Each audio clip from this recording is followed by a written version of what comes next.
La peur te parle de ce à quoi tu tiens. Elle te parle de ce que tu valorises profondément. Elle te parle aussi des images idéalisées que tu nourris, parfois depuis toujours, sans les questionner. Lorsque tu attends de la vie qu'elle te donne une expérience sans aspérité, sans perte, sans inconfort, sans remise en question, ton intelligence intérieure sait que cette attente n'est pas réaliste. Elle sait que la vie n'est pas un terrain lisse. Elle sait que toute expérience contient des contrastes, des mouvements, des ajustements. Alors elle t'envoie un signal. Ce signal, c'est la peur.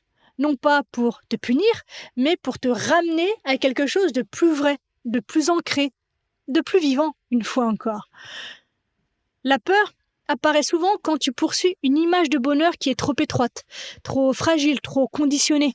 Une image dans laquelle tout devrait bien se passer, dans laquelle tu devrais rester aligné en permanence, confiante en toutes circonstances, solide quoi qu'il arrive.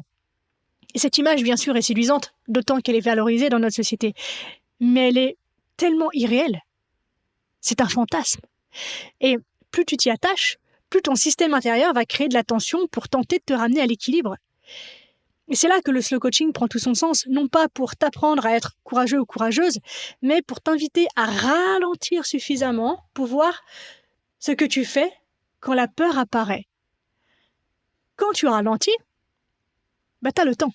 Donc tu peux observer que la peur ne vient pas du corps en premier, elle vient d'une histoire, elle vient d'un film intérieur, elle vient d'une projection.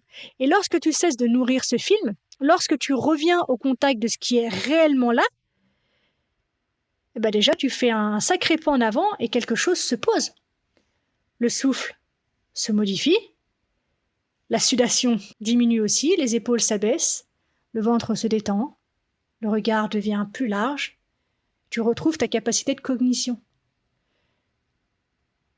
La peur n'a pas besoin d'être dissoute activement. Elle se dissout quand tu cesses de la justifier. Aussi simplement que ça.